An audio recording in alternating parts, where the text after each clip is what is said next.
Assalamualaikum warahmatullahi wabarakatuh. Alhamdulillahillazi anzala ala abdil kitaba wa lam yaj'alahu iwaja. Asyhadu an la ilaha illallah wahdahu la syarikalah wa asyhadu anna Muhammadan abduhu wa rasuluh. Allahumma sholli ala Muhammad wa ali Muhammad. Allahumma sholli ala Muhammad wa ali Muhammad. Qala Allah Ta'ala fil Qur'anil Karim, a'udzu billahi minasy syaithanir rajim.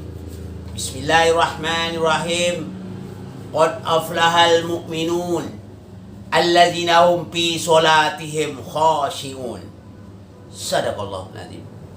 Pertama-tama dan terutama, marilah kita bersyukur kepada Allah Subhanahu wa Ta'ala yang mana telah memberikan kesempatan kepada kita semua sehingga kita bisa hadir pada sore hari ini dalam melaksanakan suatu taklim.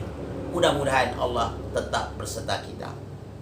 Dan tak lupa juga selawat beriring salam atas junjungan kita Nabi besar Muhammad sallallahu alaihi wasallam. Allahumma sholli ala Muhammad wa ali Muhammad. Allahumma sholli ala Muhammad wa ali Muhammad. Sebagaimana pertanyaan datang dari Ibu Tina. Ya Ustaz, bagaimana caranya supaya solat kita diterima oleh Allah? Assalamualaikum warahmatullahi wabarakatuh. Bagaimana, pertanyaan dari Ibu Tina, bagaimana caranya supaya solat kita diterima oleh Allah Subhanahu wa Ta'ala? Berdasarkan ayat ada dua syaratnya. Ya. Pertama, solat kita itu tidak khusyuk. Solat kita khusyuk.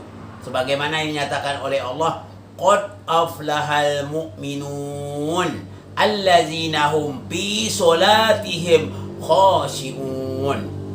Sungguh berbahagialah orang-orang yang beriman, mereka yang khusyuk dalam solatnya. Jadi orang-orang yang beriman, yang khusyuk solatnya, maka mereka itulah orang yang berbahagia. Syaratnya adalah khusyuk. Nah, khusyuk itu apa? Khusyuk itu bukan sekedar bacaannya bagus, suaranya merdu, bendayu-dayu, enggak. Allah tak mengharapkan suara kita. Tapi yang dikatakan Allah adalah hendaklah kita khusyuk. Khusyuk itu apa? Seperti apa khusyuk? Khusyuk itu hati dan pikiran kita hanya terfokus kepada Allah Subhanahu wa Ta'ala, atau konsen kita hanya kepada Allah.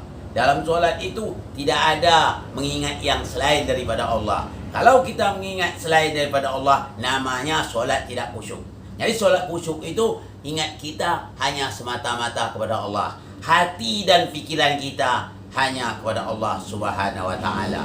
Itu dinamakan solat khusyuk. Kalau kita sudah solat khusyuk, itu tandanya sudah diterima Allah. Itu satu tanda baru. Yang kedua apa lagi? Ya, ada tanda yang kedua. Tanda kedua itu bahwa solat kita diterima Allah itu sebagaimana di firman Allah di dalam surah Ankabut ayat 45 yang bunyinya, a'udzubillahi minasyaitonirrajim, bismillahirrahmanirrahim, inna sholata tanha 'anil fahsya'i wal munkar. Sesungguhnya solat itu mencegah perbuatan yang keji dan yang mungkar. Jadi pekerjaan keji dicegah dan pekerjaan mungkar dicegah. Maksud yang keji itu perbuatan yang jelek, maksiat kepada Allah.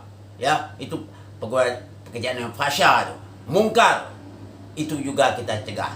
Keji yang datang di dalam diri kita, mungkar yang datang dari luar. Jadi semuanya mampu kita cegah. Dalam segala maksiat kepada Allah kita cegah. Nah, jadi orang seperti ini sudah tanda-tandanya solatnya diterima oleh Allah. Jadi pertama solatnya khusyuk. Yang kedua solatnya apa? Solatnya mampu mencegah perbuatan yang keji dan mungkar. Itu berartinya solatnya diterima oleh Allah Subhanahu wa Ta'ala. Itu ya. Jadi tanda-tanda solat yang diterima oleh Allah Subhanahu wa Ta'ala.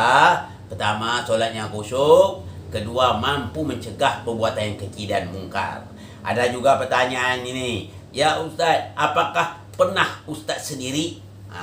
Saya jawab, Ya, sekali lagi ini pertanyaan juga nih. Saya jawab langsung saja. Terlalu banyak nih saya jawab satu. Saya tak pernah sendiri. Saya tetap bersama Allah Subhanahu wa taala. Saya punya pengawal, 2 pengawal saya. Yang pertama namanya Kiraman dan Ketibin, atau namanya Rakib dan Atid. Hanya 2. Jadi sejak dari dulu belum pernah saya sendiri. Saya tetap bersama Allah. Dan pertama para malaikat, 2 para malaikat. Saya tidak bisa hidup tanpa Allah. Jadi saya tetap bersama Allah, tetap ada dengan pengawal yang paling setia, hanya 2, atau Kiraman dan Ketibin, atau Rakib dan Atid. Nah, ini untuk jawab kedua ya, dari pertanyaan dari Pak Budi. Nah, dia jawab. Jadi pertanyaan Ibu Bu Tina dah selesai, saya jawab mengenai solat. Ini masalah sendiri atau apanya. Saya semua tu akan saya layan. Apapun bentuk pertanyaannya, baik yang namanya Al-Quran and Science Technology, akan saya jawab secara tuntas. Mudah-mudahan kita pada kesempatan lain ditemukan oleh Allah Subhanahu wa taala. Ini saja yang saya jawab pada kesempatan ini. Mohon maaf dari segala kekurangan. Wabillahi taufiq wal hidayah. Assalamualaikum warahmatullahi wabarakatuh.